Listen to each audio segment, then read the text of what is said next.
السلام علیکم، میں لبنہ ملک اپنے یوٹیوب چینل کے ساتھ آپ کی خدمت میں حاضر ہوں، اور ہم بات کرنے والے ہیں شان پاکستان، پہچان پاکستان، سابق وزیر اعظم عمران خان کے حوالے سے کہ ان کی اقوام متحدہ میں ایک خطاب کے حوالے سے جو خبر سامنے آئی ہے، اور ان کے خطاب کے حوالے سے یہ خبر سامنے آنے کے بعد جو تاثرات ہمارے پوری دنیا کے لوگوں کے آئے ہیں۔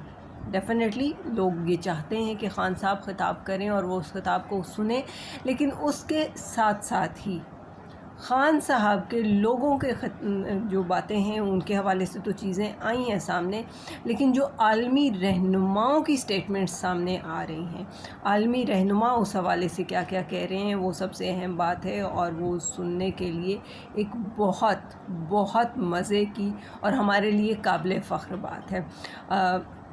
آپ دیکھیں ٹرمپ کا بیان، ٹرمپ نے کیا کہا کہ میں صرف اور صرف عمران خان کا بیان، اس کا خطاب سننے کے لیے جنرل اسمبلی کے اجلاس پہ شرکت کروں گا۔ اور میں سمجھتی ہوں کہ اس سے بڑی تو کوئی بات ہی نہیں ہے ہمارے لیے کہ ملک، ایک ایسا ملک ہے امریکہ کہ اس کے سربراہ کا اس قسم کا بیان ہمارے سامنے آیا ہے، اور سیکرٹری جنرل ہیں جو اقوام متحدہ کے، وہ کہہ رہے ہیں کہ عمران خان کا خطاب سننا میرے لیے ایک بہت بڑا اعزاز ہوگا۔ آپ دیکھیں اس سے بڑی کیا بات ہو سکتی ہے۔ اور اسرائیلی وزیر اعظم نے کیا کہا؟ اسرائیلی وزیر اعظم نے کہا ہے کہ ہمیں دور عمر کے بعد یعنی کہ حضرت عمر رضی اللہ تعالیٰ عنہ کے حوالے سے وہ بات کرتے ہوئے کہہ رہے ہیں کہ ان کے دور کے بعد، اگر اس کے بعد کسی مسلمان حاکم سے ہمیں خطرہ محسوس ہوا ہے تو وہ صرف اور صرف عمران خان ہے۔ اور مہاتیر محمد اس حوالے سے کیا کہتے ہیں؟ وہ کہتے ہیں کہ عمران خان کی حیثیت امت کے لیڈر کی ہے، مطلب وہ بھی اس چیز کے حوالے سے بڑے کلیئر ہیں کہ امت مسلمہ کے لیڈر بن چکے ہیں خان صاحب، اور پوری امت مسلمہ کو وہ اپنے ساتھ لے کے چل رہے ہیں۔ اور وہ کہہ رہے ہیں کہ ان کا یہ خطاب جو جنرل اسمبلی کے ساتھ کریں گے، براہ راست ہم ملائیشیا میں نشر کریں گے۔ اور طیب اردگان کے الفاظ جو انہوں نے خان صاحب کے حوالے سے ادا کیے، وہ کہتے ہیں کہ میرے بس میں ہو۔ طیب اردگان کے الفاظ دیکھیں آپ کہ وہ کہہ رہے ہیں کہ اگر میرے بس میں ہو تو جو مجھے میرے حصے کا وقت قومی اسمبلی میں ملنا ہے، جنرل اسمبلی میں ملنا ہے، وہ بھی میں عمران خان کو دے دوں۔ آپ یہ دیکھیے کہ خان صاحب کے الفاظ کس قدر اہمیت کے حامل ہیں، اور ان کے الفاظ کو کتنی اہمیت دی جاتی ہے کہ لوگ یہ سمجھتے ہیں کہ انہوں نے جو الفاظ ادا کرنے ہیں وہ ڈیفینیٹلی اتنے اہم ہیں، وہ اتنے خالص لفظ ہیں کہ وہ ہر کوئی سننا چاہتا ہے۔ کہ طیب اردگان جیسا بندہ یہ کہہ رہا ہے کہ اگر میرا وقت بھی خان صاحب کو دیا جا سکتا ہو تو میں وہ وقت بھی ان کو دینے کے لیے تیار ہوں۔ اور برطانوی وزیر اعظم کیا کہہ رہے ہیں؟ وہ کہہ رہے ہیں کہ عمران خان کا خطاب نہ صرف جیو پولیٹیکل حوالے سے اہم ہوگا، بلکہ اس میں انگریزی کے اعتبار سے بھی ہمارے لیے سیکھنے کو بہت کچھ ہوگا۔ یہ بات وہ بندہ کر رہا ہے جو ایک انگریز معاشرے کا حصہ ہے، انگریز معاشرے میں پلا بڑھا، اور وہیں پہ اس نے اپنی ساری تربیت حاصل کی۔ اور وہ یہ کہہ رہا ہے کہ عمران خان کے جو الفاظ ہوں گے، جو اس کا خطاب ہوگا، وہ انگریزی اعتبار سے بھی ہمیں بہت کچھ سیکھنے کا موقع دے گا۔ دیکھ رہے ہیں نا آپ لوگ یہ چیزیں۔ اور فرانسیسی صدر کے مطابق کہ میں صرف جنرل اسمبلی میں اس لیے جاؤں گا کہ میں وہاں جا کر عمران خان کے ساتھ ایک سیلفی لے سکوں۔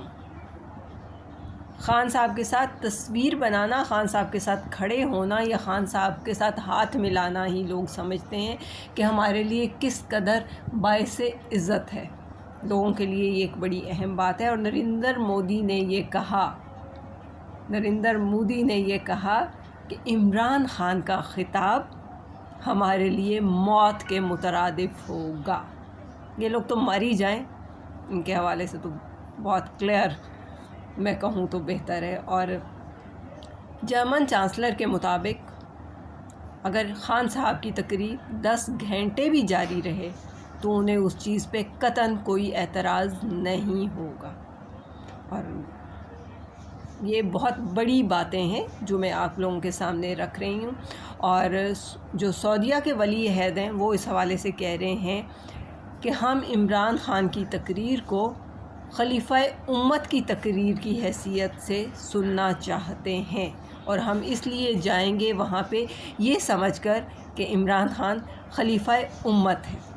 اب یہ کتنی بڑی بات ہے، آپ سب لوگ اس بات کو سمجھ سکتے ہیں. اور کینیڈین وزیر اعظم کے بات سنیں کہ انہوں نے عمران خان کی تقریر سننے کے حوالے سے اپنے ملک میں عام تعطیل کا اعلان کر دیا ہے. انہوں نے بڑے کلیئر ورڈز میں یہ چیز کہہ دی ہے کہ عام تعطیل ہے اور سب عوام جو ہے وہ بیٹھے اور خان صاحب کا خطاب سنیں. اور شمالی کوریا کے جو پریزیڈنٹ ہیں وہ یہ کہتے ہیں کہ عمران خان کی تقریر ہمارے لیے انٹرنیشنل پالیٹکس کو سیکھنے کا ایک اہم ذریعہ ہوگی. اب اہم ذریعہ وہ تقریر کس طرح سے وہ لوگ سمجھ رہے ہیں، ڈیفینیٹلی وہ سمجھتے ہیں کہ خان صاحب کو سیاست کے سارے گر آتے ہیں. یہ اور بات ہے کہ پاکستانی معاشرے میں، پاکستان میں جو بیٹھے ہوئے چند ایک لوگ ہیں وہ یہ سمجھتے ہیں کہ عمران خان کو تو سیاست ہی نہیں آتی، لیکن عمران خان نے ان کو بڑے اچھے سے کلیئر ورڈز میں یہ چیز بتا دی ہے کہ سیاست مجھے کتنی آتی ہے کہ اب لوگوں کو راتوں کو نیند بھی نہیں آتی. اینی ویز، اور آسٹریلوی وزیر اعظم نے کیا کہا اس حوالے سے، وہ کہتا ہے کہ شکر ہے، وہ خدا کا شکر ادا کر رہا ہے کہ شکر ہے کہ خان صاحب کی تقریر میری تقریر سے پہلے ہے.